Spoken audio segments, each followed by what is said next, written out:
se passe actuellement au Burkina Faso, pour moi, c'est grave et d'une gravité extrême.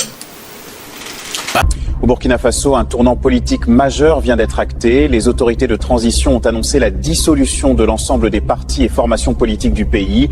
Une décision officialisée par décret, présentée comme une étape clé dans la refondation de l'État et la réorganisation complète. Cette mesure met fin au moins temporairement au système multipartite.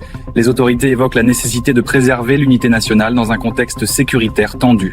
Une décision qui soulève désormais une question centrale. Quelle sera la prochaine architecture politique du pays et quel calendrier pour un éventuel retour à l'ordre?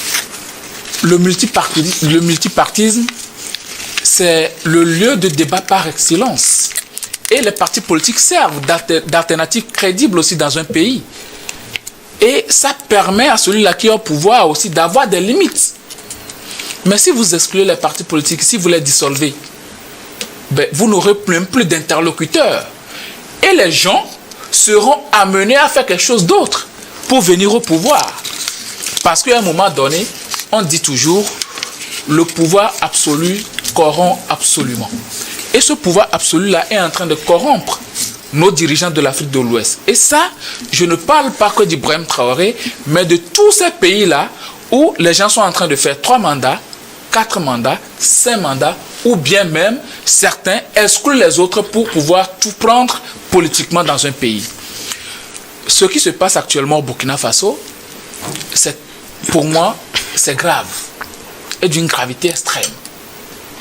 Parce que on est en train de plonger le pays dans une sorte de pensée unique et Ibrahim Traoré est en train de devenir le Léviathan.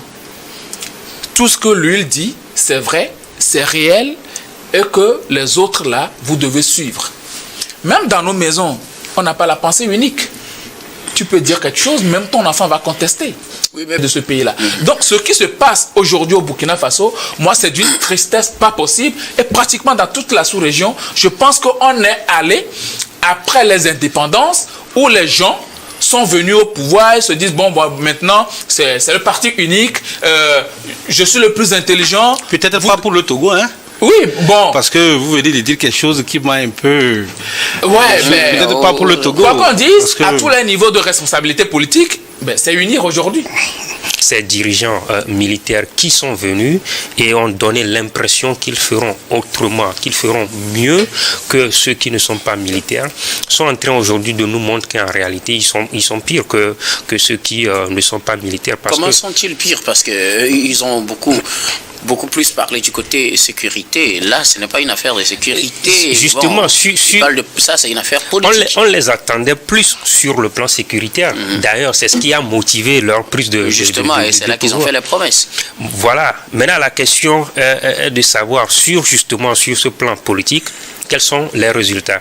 Parce qu'on a l'impression que quand ils sont arrivés, la motivation qui les a conduits à cela est mise de côté. Je veux parler de l'aspect sécuritaire. Ils sont plus dans des défis politiques. Économiques, on peut accepter cela parce que voilà, le pays a besoin quand même de se développer, d'évoluer économiquement. Mais sur le plan politique, je crois qu'il y a un réel problème. Aujourd'hui, ces 3 dirigeants militaires de l'AES sont en train de nous montrer cette volonté de s'éterniser au pouvoir, même s'ils ne le disent pas clairement, c'est ce qu'ils sont en train de nous montrer. Vous pensez que ce sera définitif? Autant que possible, ces 3 dirigeants resteront au pouvoir. Et moi, je crains que ça soit un pouvoir à vie.